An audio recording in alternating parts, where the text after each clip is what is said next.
So I was thinking just now about how it is possible that um, feminism, in the attempt to kind of um, push away the patriarchal ideology of predetermined roles for both male and female, how, and the consequence of that, they found themselves actually kind of establishing some other version of the original idea that was established by the patriarchy.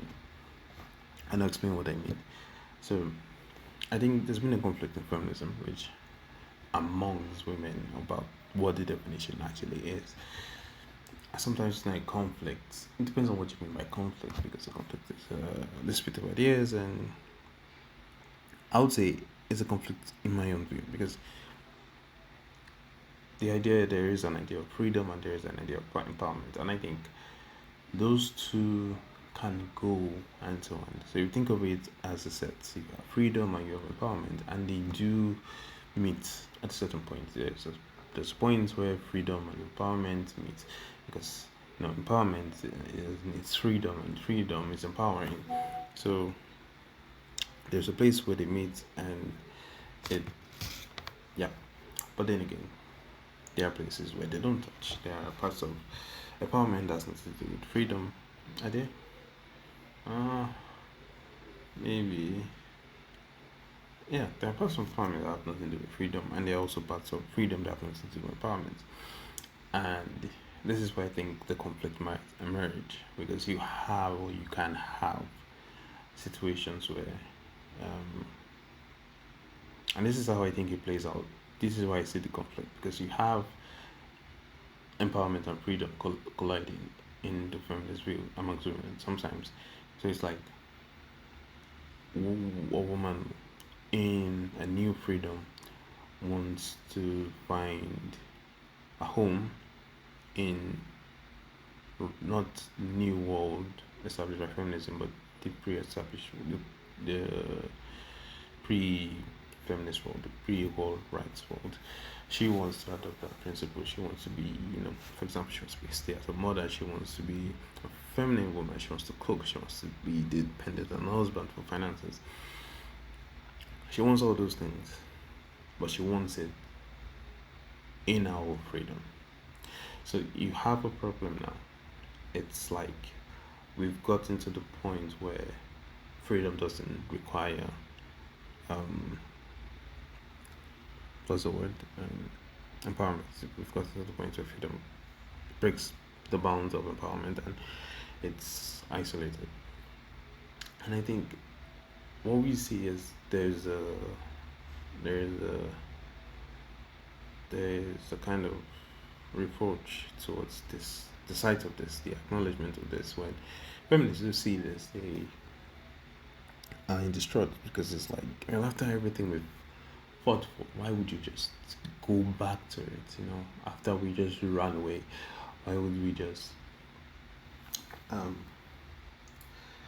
you know, why would you just go back to it? And this brings an interesting question about freedom itself, because we talk about freedom a lot and what freedom is, but I think we always talk about freedom in relation to an ideal, and I don't think that's actually freedom. So I think, so imagine you have a group of people who, I'm just imagining like a movie, and they escaped this, Tetris space, which that they've been struggling to escape for years. I mean, months or weeks, I don't know. But it has been difficult to escape. Maybe there was a monster or something chasing them. But they finally found a way, and maybe there were originally like 10 people, and only 5 people found a way. And upon, safety and everything, they have this view of, everything, freedom, safety, real life, non-danger. And one of them decides, well, I want to go back. Now, they'll be repelled by this, because according to them, we have found freedom. But to the person, so they would be like, we have found freedom, and why would you want to do that? We are telling you to be free. But then again, that doesn't make sense. It feels wrong, You think about it. If I'm free, why can't I go back? then there's a problem with the idea of freedom.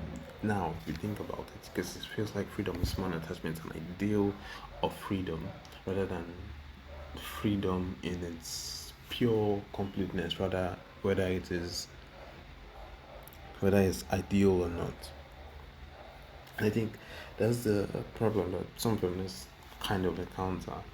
It's like they've seen their everyday battles and they've read the battles of previous, activists and writers and poets and speakers and politicians, and how they had to fight against the patriarchy and how they had to do everything they did, and now they believe that now we have freedom, now we're getting close to something what that is somewhat tangible in relation to freedom.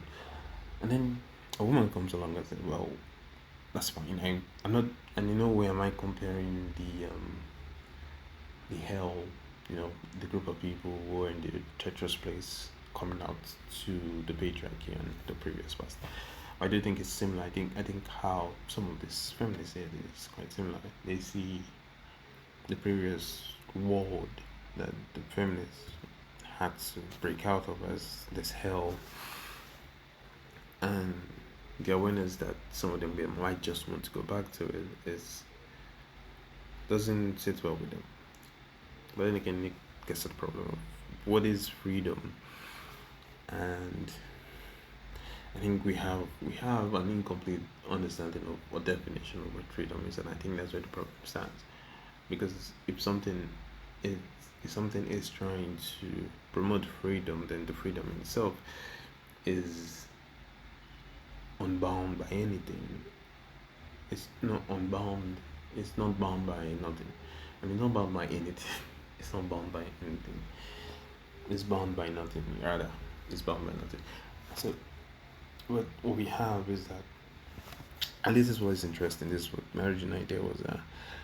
What I believe happened subsequently, as a result of this, is that it feels like we then go back to the original patriarchal idea that there are differences, because what we find is, I mean, if we look at some of the characteristics of the original idea, we could define them. So we could say one of them is the fact that um, there are pre-established rules, and those rules are fixed, and those rules have their bounds, and yada yada yada. Now, when I say that, I think in the consequence of freedom leading back to patriarchy and the repulsion by it, I think the feminists, what they're actually doing is going back to the idea that there are certain rules that are fixed, and there are certain ideas that are fixed about about the potentiality and limitations of a woman. And I think, because that's the same thing, I think the patriarchy did. They limited in many ways the potentiality and the possibilities of women. I don't think this is doing anything different. I just think the content of it is quite different. And I think this just takes us back to humanness. I think sometimes our minds escape, not escape because we cannot escape it, but we I don't say forget. We are illusioned. Um there's this veil that comes over us that tells us that we could be we could be this, and then we think that we're something that is not flawed, and then we have these ideas of things that should and shouldn't be, and those things that should and shouldn't be are usually a consequence of the original idea that we're not flawed. At least we should not be flawed. The shoulds, create another should, and they should not be flawed. But I think that's unrealistic. I think we lie to ourselves there. Really, we are very flawed, and but yeah, so where was I? So the idea, okay, is that um I think the feminists do have this problem where they fall back. Not not the content changes, and I think this it shows itself in history very much, and I think the feminists in themselves become this form of patriarchal, tyrannous, authority, where they're like they shame you and they use their powers to make sure you fall into line, and in doing so, you get liked, you get praise, you get everything. But if you don't do that, then you don't get any of those things. And it's like, well, isn't that the patriarchy? Well, it's not exactly the patriarchy, but it's almost like a, I don't know, it's like a more lighter version of it. But I think in a way it kind of shows us how the flawedness of ourselves, rather, how much, regardless of how much we try and cover it, it still comes out. It's still very prevalent in our being. Um, what else?